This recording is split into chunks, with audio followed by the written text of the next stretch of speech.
And so here in Acts chapter 27 and 28, we see Paul on his way to Rome. And I've got to wonder, did Paul think he had misheard God? I've got to wonder if Paul, in the midst of this storm, in the midst of this pounding, did he ever wonder, is God going to get me through this? Or if he didn't wonder that, did he wonder, how is God going to get me through this? Because he knew that God was going to take him to Rome. But this seemed very much counter to that end goal.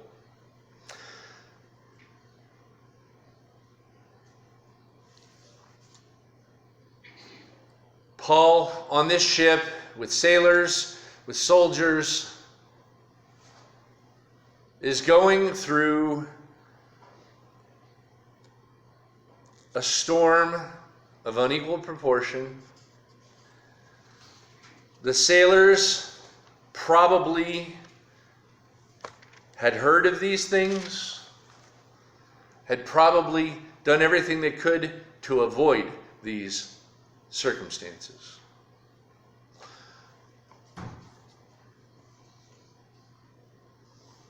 But they get to sailing. This storm comes up, and everybody starts doing everything they can to make it to where this ship will make it, where it will survive, and where those aboard will be saved.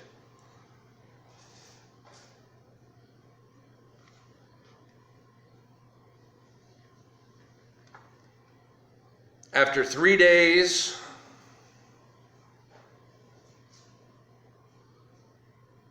they had lost all hope of being saved. That's what it says in verse 20. We finally gave up all hope of being saved. And then Paul speaks. After they'd gone a long time without food, Paul stood up before them and said, "You should have taken my advice." In other words, Paul says, I told you so. I told you we should not have set sail. But we did, and here we are. Look at the mess you got us into. Actually, he doesn't say that. He just says, you should have taken my advice, then you would have spared yourself this damage and loss. But now,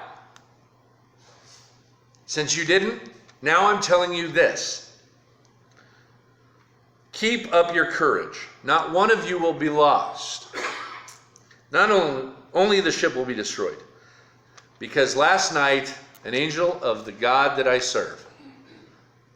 Angel, you could also read as messenger. A messenger of the God I serve came to me. Stood beside me and said, "Do not be afraid, Paul. You must stand trial before Caesar.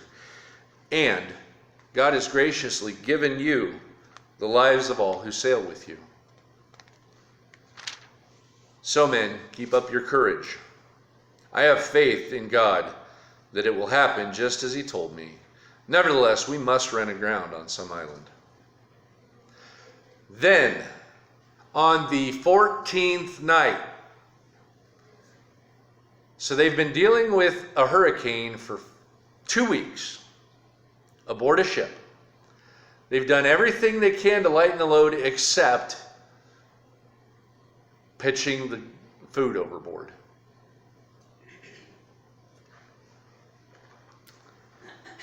On the 14th night, they were still being driven, and at midnight the sailors sensed they were approaching land. They took soundings and found out they were right. The water's getting more and more shallow. And some of the sailors tried to escape. They put the lifeboat down in the water. They're like, "We're getting out of here. This is going to be bad." And the soldier said, "I don't think so." And they cut the ropes. Whack.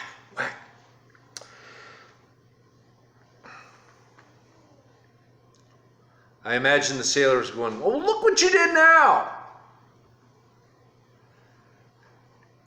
But just before dawn, Paul urged everybody to eat. Eat your fill. You have gone so long without eating. You need your strength. Eat. Eat something.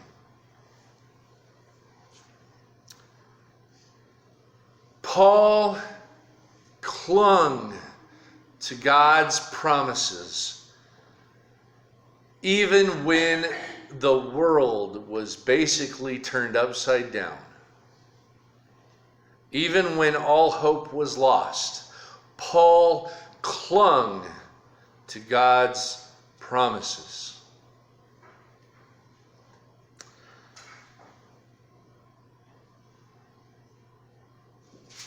God has promised me that I will go to Caesar. Therefore, don't give up hope. Keep up your strength. Do what we have to do. The ship is lost. Like, we're still on it, but it's gone. But all of us will survive.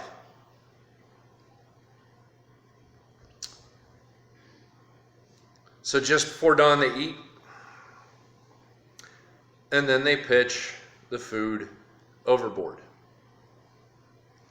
When daylight came, they didn't recognize the land, but they saw land. They saw land. So they did whatever it took to get to land. They cut the anchors. They freed the tillers. And they put up the foresail and aimed it for land. We're going to get there somehow. One way or the other, we're getting to land. So, there they go. And there they stop. In a sandbar. They get stuck in a sandbar. The soldiers plan to kill the prisoners to prevent any of them from escaping, but the centurion said no. Everyone who can swim, go. Everyone who can't swim, go and grab onto something. We're getting to land.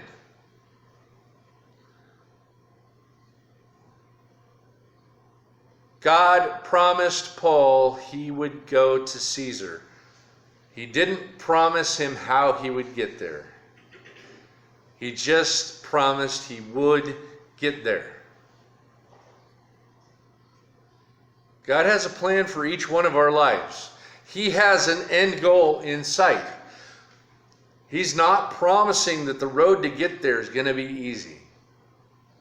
There's going to be pain. There's going to be storms. In fact, he promises us that we will have trials. Things are going to get hard. But we will get there. He has a goal. He has a plan. We just have to trust him to fulfill it. By the way, we didn't read a part of what the scriptures tell us about when they land. When they get on land, they go to start building a fire. And Paul gets bit by a venomous snake. It's like the enemy is out to get Paul. He's like, you're not going to go to Rome. And God says, oh, yes, you are. Venomous snake bites him in the hand. He shakes it off. And everyone around him is expecting him to die. They're just waiting for when it's going to happen. And Paul's like, I'm fine. I'm good. God's already told me I'm going to Caesar. Like, what are you waiting? Okay, you're wasting time watching to see if I'm going to die. We have things to do. Let's get busy. And God is faithful. God's mission will succeed, no matter the obstacles that come up. And so after 3 months of being on Malta, the weather changes. and it's safe to sail again. So they get on board a ship and they sail. It's interesting to me that Luke includes this detail about what the figurehead was on the ship. After 3 months, we put out to sea in a ship that had wintered in the island. It was an Alexandrian ship with a figurehead of the twin gods, Castor and Pollux. God says, I'm going to get you there. However, I have to get you there. I'm going to get you there one way or another. Put in Syracuse and stayed there 3 days. From there we set sail and arrived at Rhegium the next day. The south wind came up, and on the following day we reached Puteoli. There we found some brothers and sisters who invited us to spend a week with them, and so we came to Rome.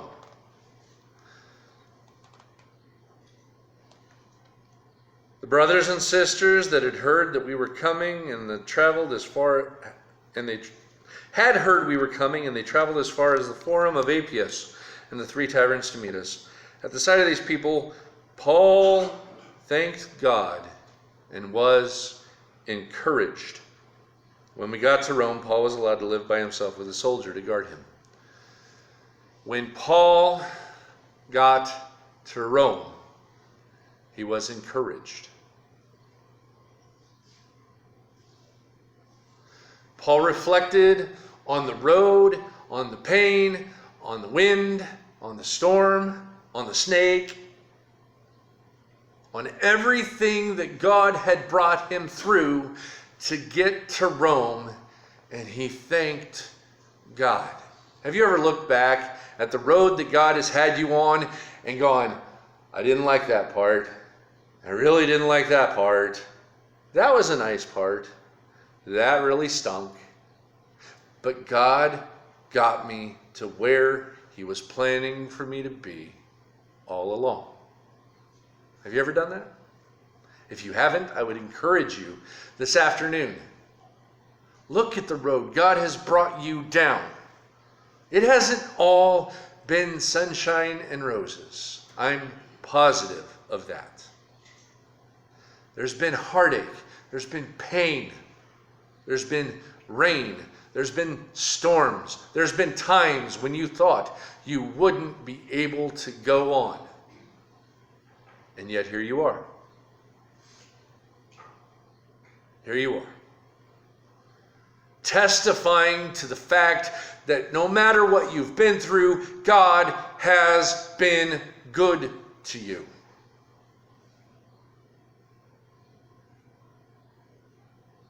And if you're not testifying to that, you should be.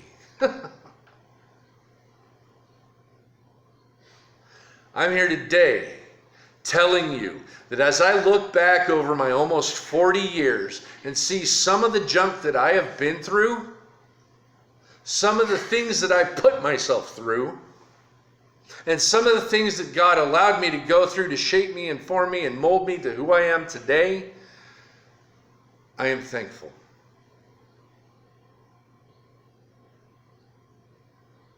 Probably the most asked question that I have heard from people and that I've asked people is, if you could go back and change one thing, what would it be?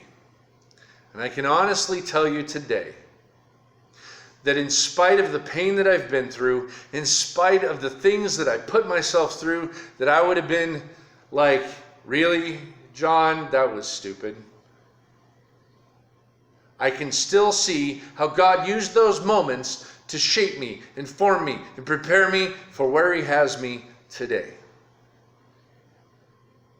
So as you look back over your life and you kick yourself for those moments, there's nothing wrong with saying, well, that was dumb.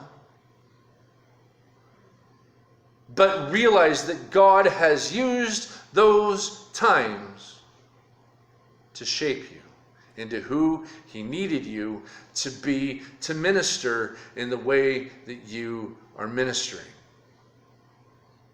God doesn't waste anything. Anything. So when you look back at your life and you go, that was dumb. I wish I hadn't have done that. Maybe you should challenge that thinking. Maybe you should say, God, thank you. Thank you that even though I made those bad decisions, that you brought me through it and that you're going to use it for your glory. Paul went through an awful lot. He went from a place of being a murderer and a persecutor of the church to being one of the greatest proponents for the church. God can use anybody to accomplish his purposes.